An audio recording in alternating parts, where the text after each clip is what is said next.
الحمد للہ رب العالمین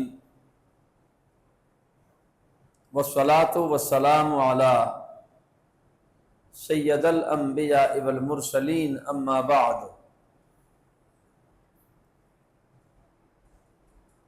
اعوذ باللہ من الشیطان الرجیم بسم اللہ الرحمن الرحیم قال اللہ تبارک وتعالی فی شان حبیبہ ان اللہ وملائکتہ یصلون علی النبی یا ایہا الذین آمنوا صلوا علیہ وسلموا تسلیما اللہم صل علی سیدنا محمد وعلی آل سیدنا ومولانا محمد مبارک وسلم۔ نبی مکرم صلی اللہ تعالی علیہ وسلم کا فرمان مبارک ہے کہ جو بندہ مومن مجھ پر درود شریف پڑھنا شروع کر دیتا ہے اللہ کریم اس پر رحمتوں کا نزول شروع کر دیتا ہے، رحمت خداوندی اس پہ برستی ہے۔ محبت کے ساتھ ایک دفعہ پھر پڑھیں اللہم صلی علی سیدنا محمد وعلی آل سیدنا ومولانا محمد مبارک وسلم۔ الصلاۃ والسلام علیک سیدی یا رسول اللہ، الصلاۃ والسلام علیک سیدی یا حبیب اللہ، وعلی آلک واصحابک سیدی یا شفیع المذنبین۔ نبی مکرم صلی اللہ تعالی علیہ وسلم کا فرمان مبارک ہے کہ جب بندے مومن گھر سے نکلتا ہے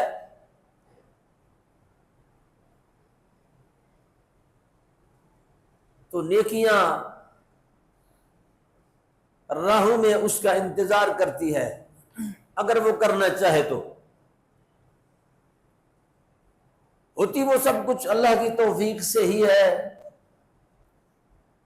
مگر نبی مکرم صلی اللہ تعالی علیہ وسلم کا فرمان مبارک ہے کہ جب وہ گھر سے نکلتا ہے تو نیکیاں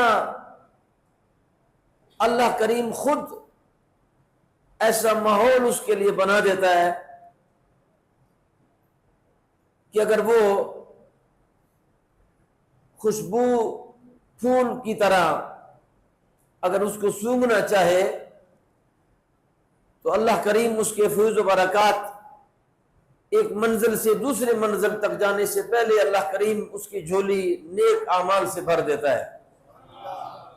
حالانکہ وہ نکلا سبزی لینے کے لیے ہے، نکلا وہ اپنے کسی کام کے لیے ہے، مگر ساتھ ساتھ وہ اپنا کام بھی کر کے آ گیا اور ساتھ ساتھ نیکیاں بھی کر کے آیا ہے۔ فطرت انسانی ہے کہ پیسہ روز کمانے کو دل کرتا ہے، زیادہ سے زیادہ کماؤں، محسوس نہ کرنا، روز دل کرتا ہے زیادہ پیسہ کماؤں۔ ایک چھوٹی سی بات آپ کی خدمت میں گزارش کروں گا، اگر یہ حرص و لالچ ہمیں پیسوں کے لیے ہے کہ زیادہ پیسے میں آج کے دن میں زیادہ، ہر دن نئی سوچ کے ساتھ، ہر دن نئے جذبے کے ساتھ کہ کوئی پیسے کما لوں، ہر روز کوشش کرتا ہوں، تو جس طرح کوشش میں زیادہ پیسوں کو کمانے کے لیے کرتا ہوں، یار میرا دل زیادہ نفل پڑھنے کو کیوں نہیں چاہتا؟ رزق تو اللہ نے مجھے دینا ہے، اس کے لیے سٹرگل ہے، محنت ہے، کوشش ہے، گھر سے نکلا ہوں، وہ تو مجھے اللہ نے دینا ہے، اللہ کریم نے وہ نعمت مجھے دینی ہے۔ ہاں راستہ میں اگر غلط استعمال کرتا ہوں، اللہ رب العالمین اگر کوئی بندہ چوری کرتا ہے اس دھرتی پہ، چوری سے اس چیز کو حاصل کر لیتا ہے، وہ چیز اس کے نصیب میں ہے، مگر اس نے چوری کا راستہ اختیار کیا اس چیز کو حاصل کرنے کے لیے۔ اللہ نے تو دینی تھی کسی اور طریقے سے، اس کے لیے محنت شرط ہے، کوشش شرط ہے، تھوڑی سی سٹرگل ہے، محنت ہے، مگر وہ جلد باز بن کر اس نے جبر سے اس چیز کو حاصل تو کر لیا، لے لیا اس نے، اب اس کے سائڈ ڈیفیکٹ تھے تو اس کو بھی پتہ نہیں، کہ جناب حضرت علی رضی اللہ تعالیٰ عنہ نماز پڑھ رہے ہیں مسجد نبی شریف میں، تو آپ کے پاس گھوڑا تھا. آپ نے ایک آدمی آگے پیچھے جب دیکھا تو کوئی کلی موجود نہیں تھی جس کے ساتھ وہ گھوڑا باندھ لے. ایک بندہ نظر آیا تو آپ نے فرمایا کہ یہ میرے گھوڑے کا تھوڑا اگر آپ خیال رکھیں گے تو میں نماز پڑھ کے واپس آتا ہوں تو آپ کی بڑی مہربانی ہوگی. اب حضرت علی جل مرتضیٰ فرماتے ہیں کہ میں نے جو مسجد نبی شریف میں قدم رکھا دل میں خیال آیا کہ 2 درہم میرے پاس اضافی ہے، جیسے نماز پڑھوں گا اور واپس جاؤں گا تو یہ جو جس بندے نے احسان کیا میرے ساتھ کہ میں سکون سے نماز پڑھ سکوں، یہ 2 درہم میں اس کو پیش کر دوں گا.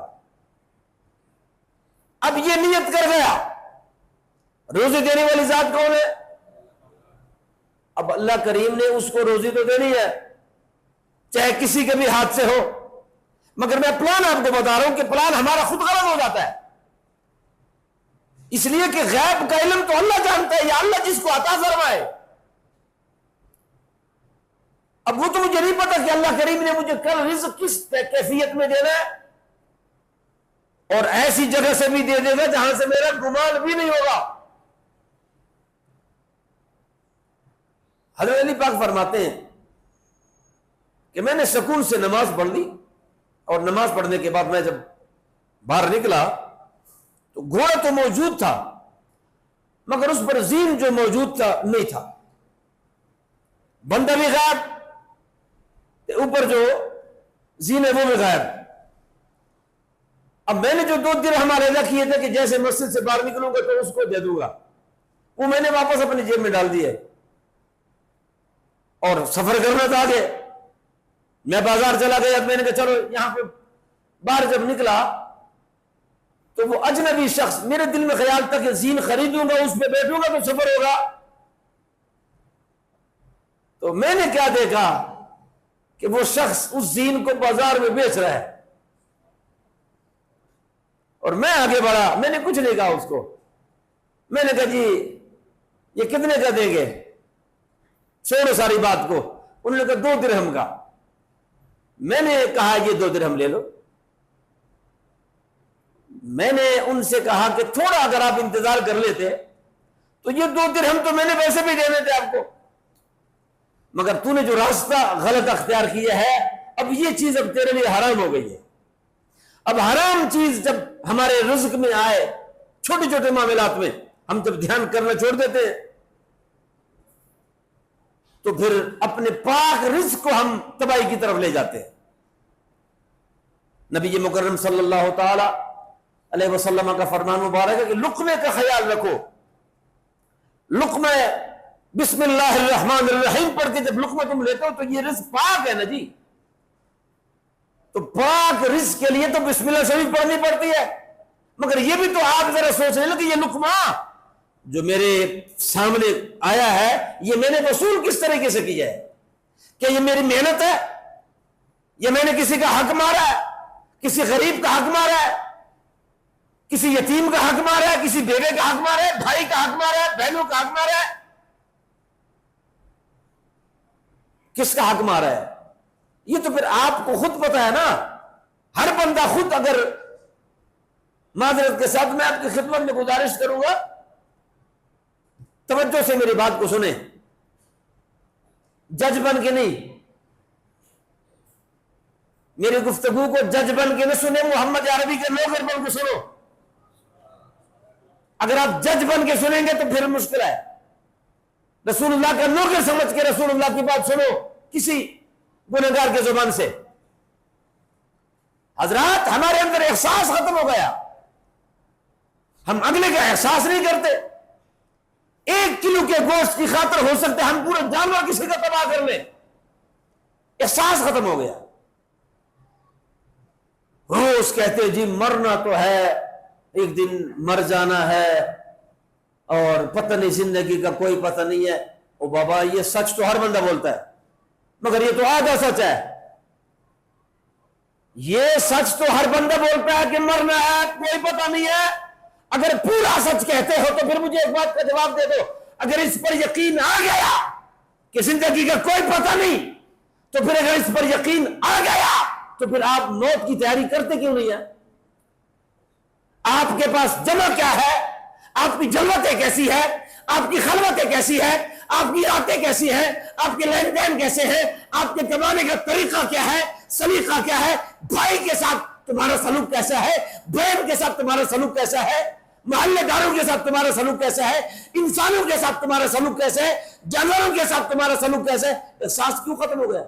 کہتے ہو مرنا ہے تو اتنا سچ تو ہر بندہ بولتا ہے.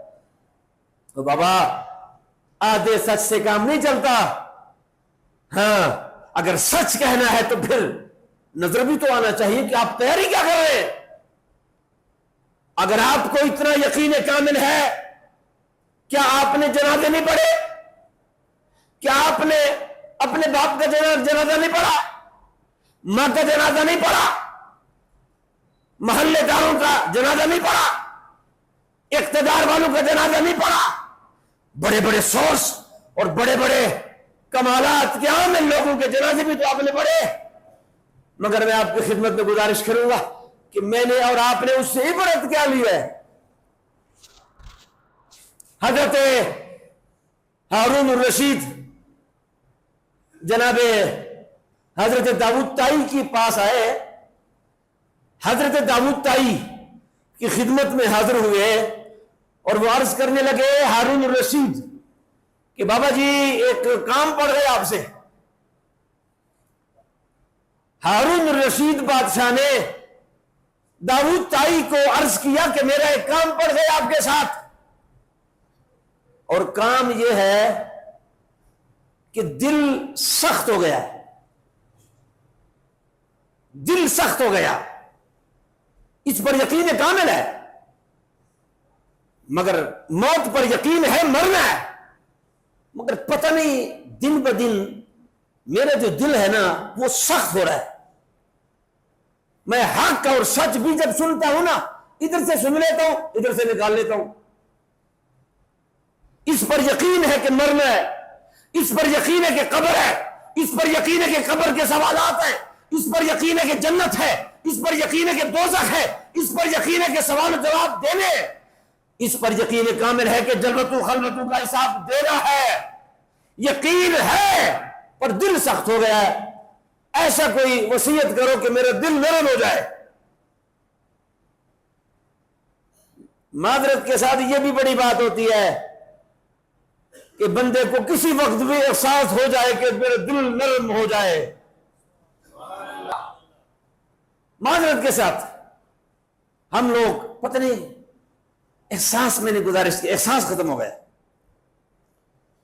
اگر جب یہ احساس ہو جائے کہ میرا دل، یار میں حق اور سچ سنتا ہوں، عمل کیوں نہیں کرتا، اس کے بہت سارے معاملات وہ بندے کو خود پتہ ہوتا ہے. میں نے جو بنیاد میں بات کی نا کہ وہ لقمہ حرام جب ہمارے پیٹ میں آتا ہے پھر حق سچ سامنے نظر آتا ہے، یقین کرنے کو دل نہیں کرتا. انہوں نے کہا حضرت بڑا پریشان ہوں، رات کو نیند نہیں آتی، ٹانگیں قبر میں ہے، بالوں میں سفیدی آ گئی ہے، کمر آہستہ سا جھک رہی ہے، بڑا پریشان ہوں. مگر دل بہتر تو یہ تھا کہ جوں میں موت کے کنارے آتا جاتا شاید دل ذرا نرم ہوتا، مگر میرا دل تو دن بدن سخت ہوتا ہی جا رہا ہے. تو آپ مہربانی کریں، کوئی دعا کرے، کوئی وصیت کرے، کوئی نصیحت کرے مجھے کہ میرا دل نرم ہو جائے. اب یہ جو اللہ والے ہوتے ہیں نا، یہ صرف نذرانے کے لیے نہیں ہوتے. ہم نے تو اللہ والوں کو صرف نذرانے کے لیے رکھا ہوتا ہے. نذرانہ شریف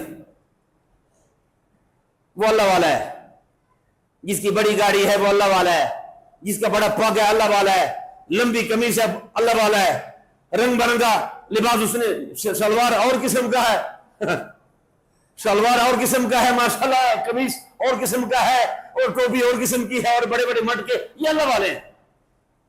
وہ بابا معذرت کے ساتھ جیسے ہم ہیں تو اللہ والے بھی تو ایسے ملتے ہیں نا. جیسے ہم جس کی تلاش میں ہیں ہم کہتے ہیں ایسے کوئی تعویذ مل جائے، نہ نماز پڑھنی پڑے، نہ روزہ رکھنا پڑے، نہ حج کرنا پڑے، نہ زکات دینا پڑے، نہ عبادت کرنی پڑے، نہ ریاضت کرنی پڑے، نہ اللہ اللہ کرنا پڑے، کوئی ڈائریکٹ راستہ وظیفے سے نکالوں، شارٹ کٹ والا راستہ کوئی دسے کہ میں فوراً جناب من جنت میں پہنچ جاؤں، یہ ہر بندے کی خواہش ہوتی ہے، مگر میرے محترم ہم نے ٹریک غلط اختیار کیا ہے،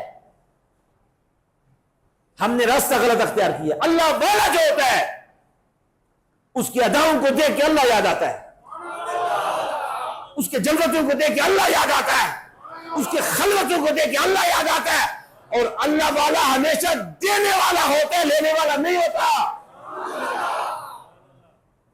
جو آپ سے لیتا ہے وہ آپ کو کیا دے گا؟ اپنی مرضی سے۔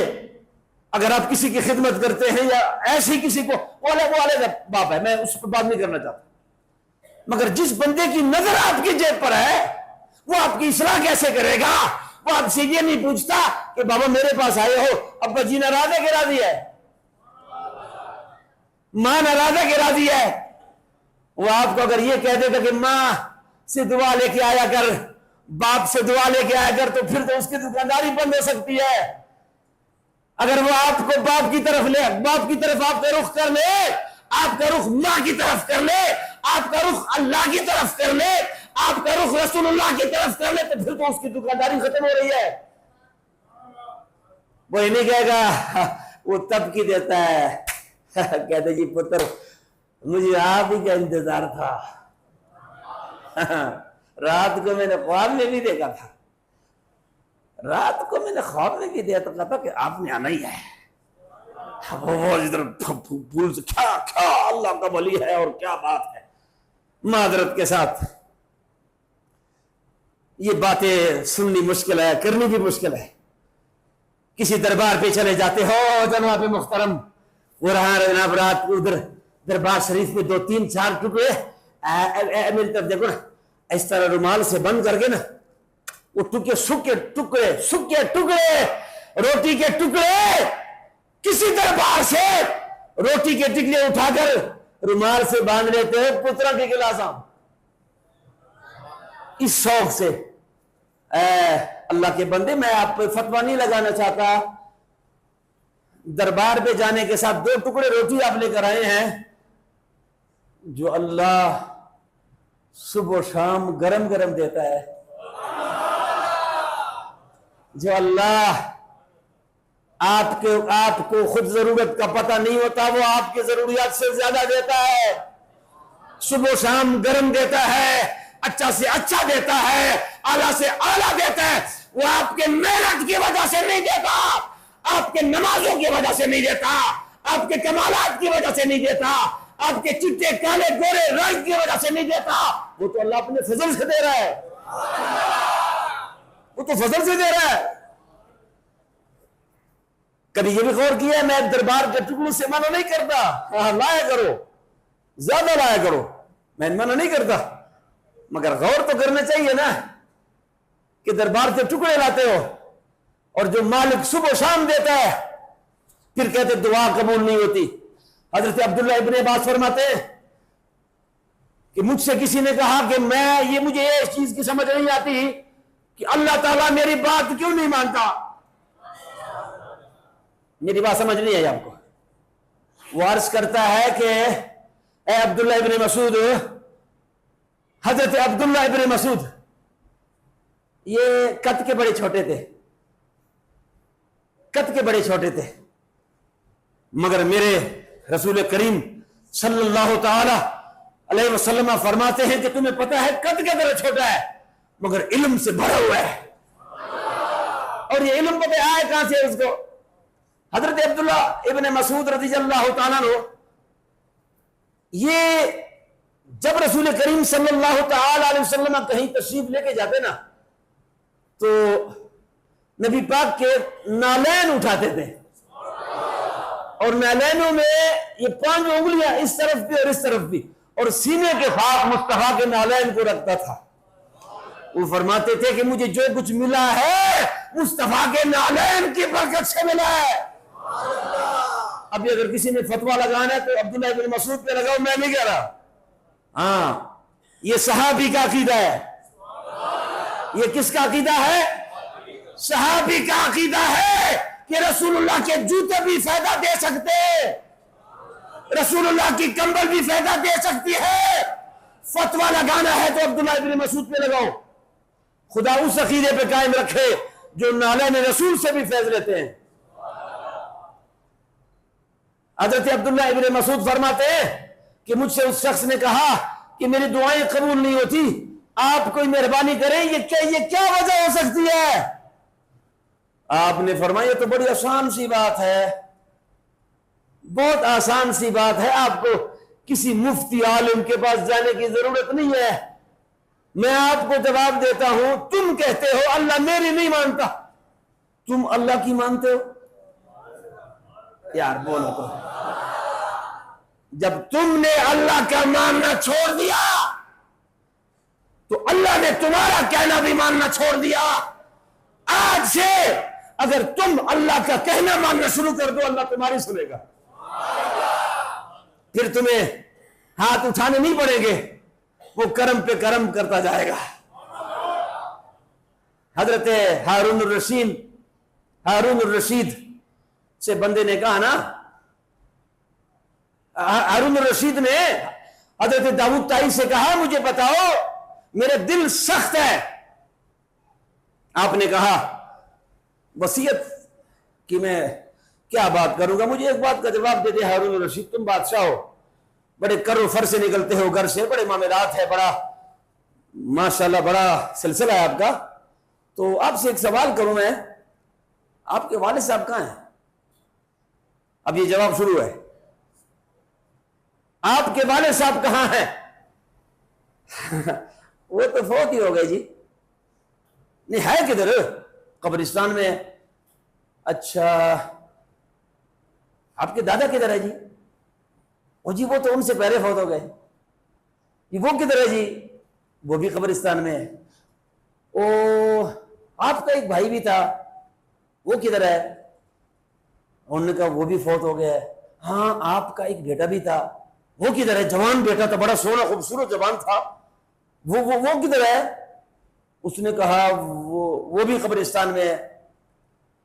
آپ نے فرمایا کہ جس بندے کے کندھے پر اتنے جنازے آئے اس سے ہم کیا وصیت کریں؟ جس بندے نے اپنے کندھے پر اتنے جنازے اٹھائے اس کو ہم کیا وصیت کریں؟ آپ کا باپ چلا گیا، آپ کو تو نصیحت نہیں آئی، آپ کی ماں چلی گئی، نصیحت نہیں آئی، تو اتنے جنازے، اس لیے کہ ہم نے یہ جو کندھا ہے نا یہ ہم نے رکھا ہے جنازوں کے لیے.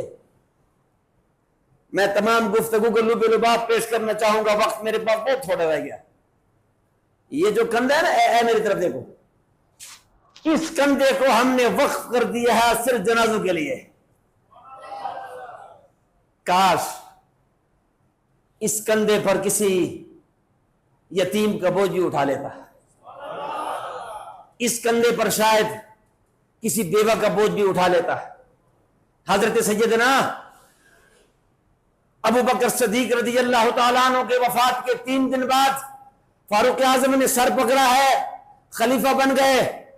3 معصوم بچیاں آپ کی خدمت میں آ گئی اور وہ عرض کرنے لگی چاچا آپ خلیفہ بن گئے؟ جی بیٹا میں خلیفہ بن گیا. تو پھر آپ ہمارے گھر کب آئیں گے؟ آپ ہمارے گھر کب آئیں گے؟ ابو بکر صدیق کو 3 دن ہو گئے وفات ہوئے. دراصل میں آپ نے کہا بیٹا میں کیوں آؤں گا آپ کے گھر میں؟ تو انہوں نے کہا آپ خلیفہ جو بن گئے. تو پھر میں اصل میں بات یہ ہے کہ ابو بکر انکل جو تھے نا چاچا، وہ ہر عصر کو ہمارے گھر آتے تھے، ہر عصر کو ہمارے گھر آتے تھے.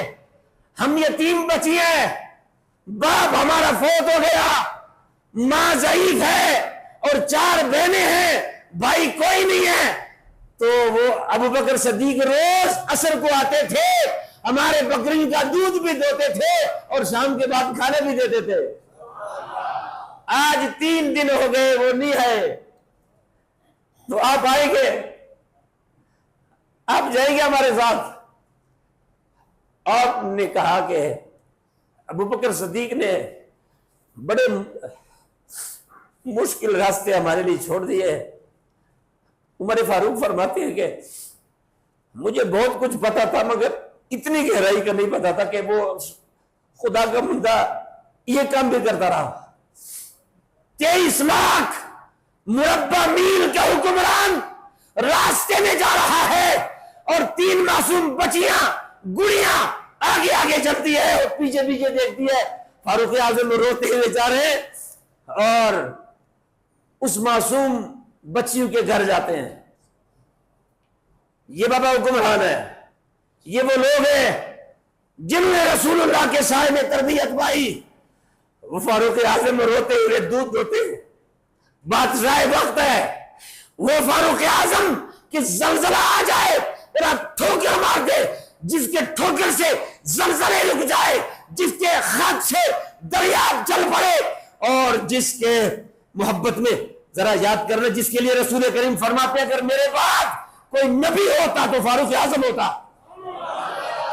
وہ 23 لاکھ مربع میل کا حکمران معصوم بچیوں کے گھر جاتا ہے, ان کا دودھ دوہتا ہے, اور وہ بچیاں کہتی ہے کہ جاتے جاتے پھر وہ میری ماں کا پاخانہ بھی لے کر جاتے تھے.